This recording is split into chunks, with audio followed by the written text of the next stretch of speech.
There's a 13-mile stretch of the Appalachian Trail in Southwest Virginia that we call Section 13. On the maps, it runs between Brushy Mountain and Pine Swamp Branch. Coordinates 37.0234 Dan, 80.7456 on piers. It's unremarkable. Moderate elevation gain, well-maintained trail, decent water sources. But look at the missing persons reports for the Appalachian Trail over the past 30 years, and you'll see something that'll make your skin crawl every November. Section 13, like clockwork.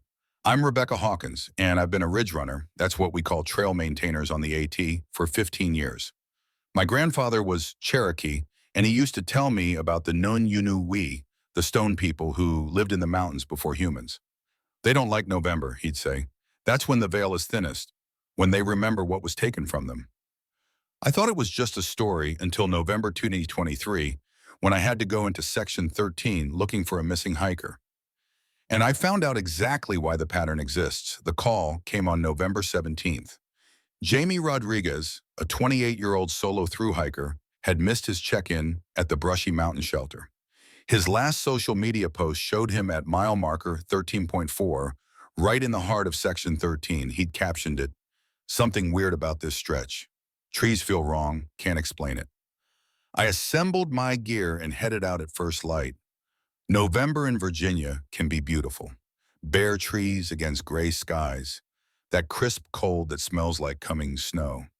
But as soon as I passed the Section 13 marker, the temperature dropped 10 degrees in as many steps. The first thing I noticed was the cairns. Not the official trail markers, but small piles of stones stacked along both sides of the path. Hundreds of them, each one precisely balanced, each one placed with deliberate care.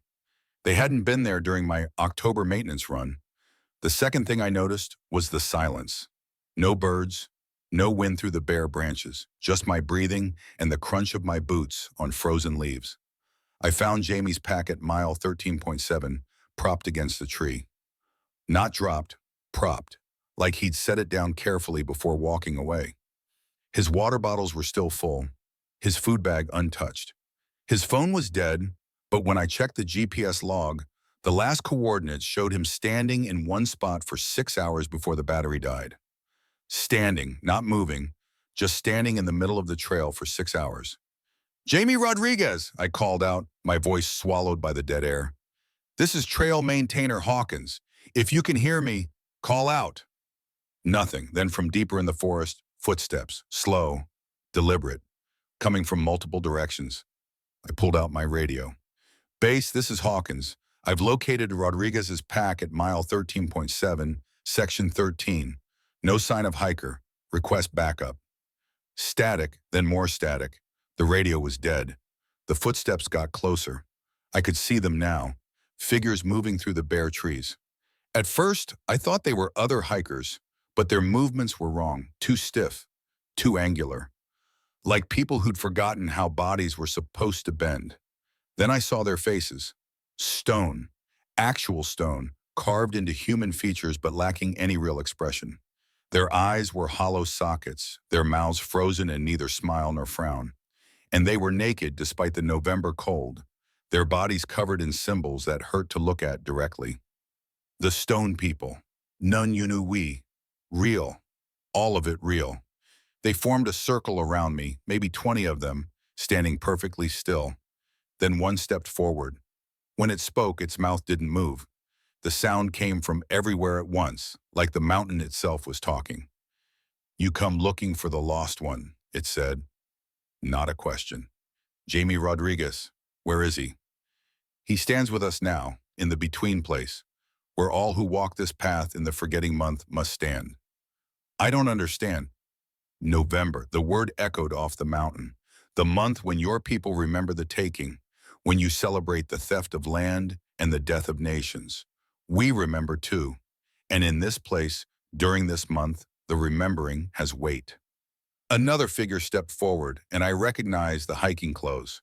Jamie Rodriguez. But his skin had gone gray, hardening into stone. His eyes were still human, terrified, aware, trapped. "Let him go," I said, my voice shaking.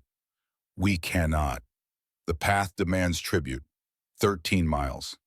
13 souls this November, same as every November since your kind began walking our sacred ground without permission.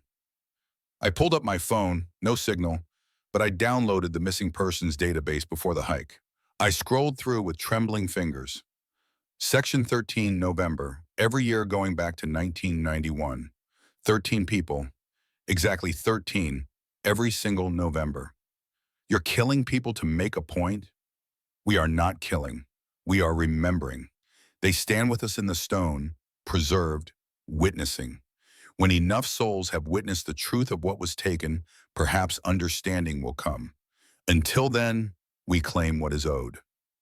The circle began closing in. I realized with horror that they intended to make me number 13 for this year. I did the only thing I could think of. I started talking.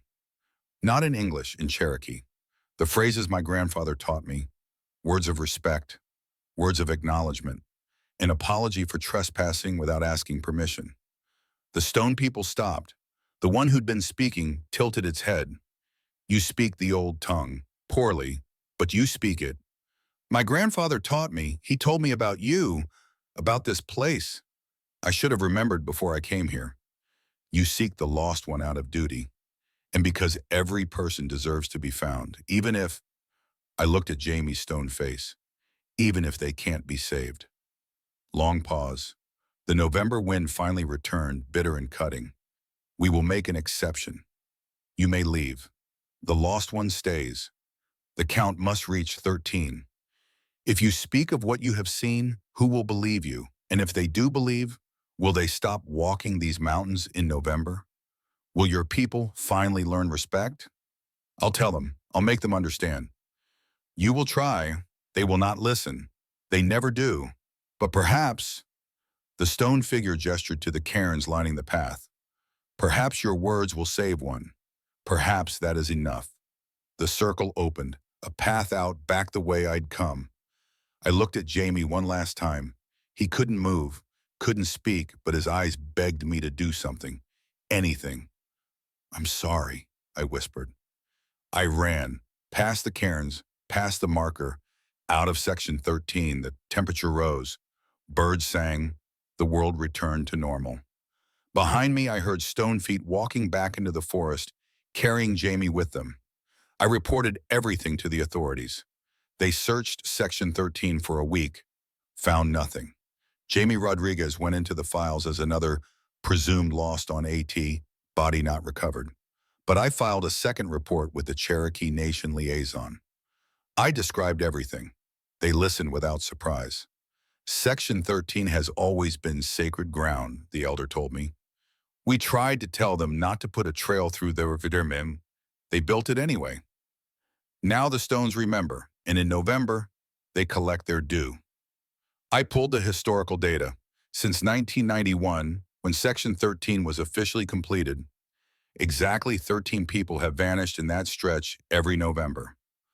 Not 12, not 14, 13.